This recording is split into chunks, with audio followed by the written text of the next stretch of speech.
Harvest! Harvest! Harvest! Harvest! Harvest! Harvest! Harvest! Harvest!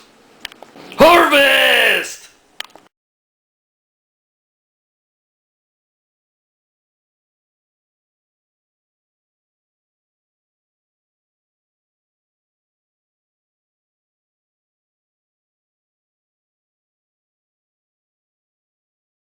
Greetings and salutations. Today is July 10th, 2013, and all of those harvest videos have occurred between this video and the last video. So you can see quite frequently, multiple times per week, I come out here and I pick a sizable load off of a variety of these plants.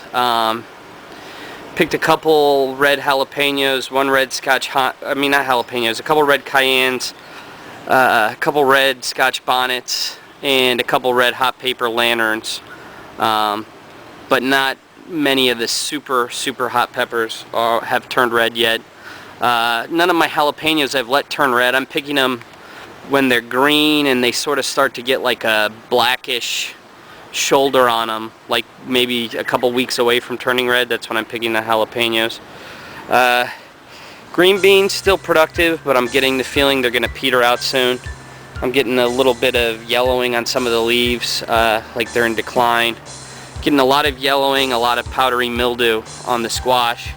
You can see I'm pulling out infected leaves, and I'm trying to spray Daconil on the healthy stuff. And it works pretty well. Like you can see this guy's all green because I pulled off all his yellow leaves about a week ago, sprayed them down, and now he's become more vigorous. See a bare spot there because I pulled out all those yellow leaves. But they tend to get vigorous and bounce right back when you spray them real well. Same deal. I got a little bit of disease on the cucumbers. Still getting cucumbers though. There's one starting to grow there, and I got a couple big ones, or good sized ones back here. There's one, and then there's one way back in deep. I'll show you. I like showing off my cucas. There's another one. So, battling disease, yet still fairly productive. These jalapenos are super productive, and I'm literally picking pounds of these every week. Great big ones. Like look at these. Man, that's a mammoth. I don't know why I didn't just pick that recently, but whatever. Getting a ton. Look at this tomato. It came out of nowhere. There's a weed. It's a cherry tomato. Just like the other tomato that was growing in the squash. I let it go. I picked a couple red ones off of this already. This weed tomato. And then I got another little baby one I missed popped up right here. So let's look at hot peppers. We've got hot paper. No, those aren't hot. Yeah, are these hot paper lanterns? Yeah, these are hot paper lanterns, I think. Man, it looks like they hybridized with a boot or something. They're real wrinkly for hot paper lanterns. And then I've got red fatales, and down here on the bottom, more red fatales, covered in pods. Hopefully I'll get some red ones soon. Let's go over to the other side. And this is a Butjalokia, which surprisingly they look a lot like the paper lanterns. And then over here, this is also a Butjalokia. And then we've got, this should be, okay, here we go. We've got habaneros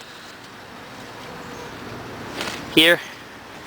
This is another habanero, which doesn't have any pods yet. And then back in here, these are Nagamorich.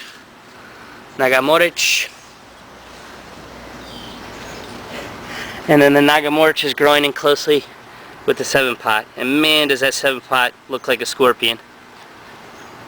Nice. And then that 7-pot looks like a 7-pot. Looks like a brain strain, kind of. Man, it's like a... Yeah, look at these guys. So that looks like a scorpion. So I got one 7-pot plant looks like a brain strain. One 7-pot plant looks like a scorpion. I got these seeds from Sack 59. So Sheldon, maybe your seeds have crossbred a little bit, because I'm getting some cool looking peppers from them. Over here, this is overwintered Buchalokia. And then it's all, this tomato plant sort of fell over on top of it. So I'm going to have to lift up this tomato plant. This is overwintered habanero next to the overwintered Buchalokia. Ooh. And then we've got 2 buried cayenne plants down here. And it looks like I got a red one, but he was in the dirt. He got all rotted. Gross. Yeah, that's too bad. It's a big, huge cayenne too, or it would have been. Throw him away. Look at all the pods on the Scotch bonnet. And they're great big giant pods too. And then, oh man, we got another red pod down here. And what is this? These last 2 plants here are Buchalokias. And it's a little tiny mutant one. Oh well, it'll be hot. I think I'll make some pickles, and I'll mince this up to make my pickles spicy. And then tomatoes, very productive, very healthy, but all in all just a big sloppy mess. I'm gonna need to get some big stakes and some wire and lash them up so they're not shading out all these peppers. Let's look at hops real quick.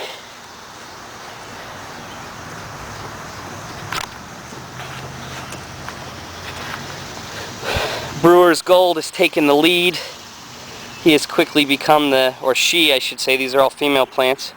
She has quickly become the lead grower. Cascades, I got some vines up here doing nothing. And then they sort of picked up a little bit, doing a little bit better. And Nugget, who was originally my leading contender, has slowed down, but all in all still doing okay. And then Grapes, not doing great. They've got some sort of bug on them that eats the leaves and curls the leaves in half and builds webby little nests in the folded leaves. I sprayed carbaryl all over these. I know that's not very organic, but I'm sort of really upset that these bugs are killing them. So anyone knows what these bugs are that fold the leaves and build little webs in the folds, please give me a comment or send me a message and let me know what these are and if carbaryl's the right way to deal with them. I'm really sort of exhausted organic measures. Don't try to tell me about neem oil or anything like that, but anyone with like real viticultural experience that knows about grapevine pests, what are these things that are building these little foldy leaf nests? Thanks. So that's my latest garden installment. Thanks for watching, guys. Bye.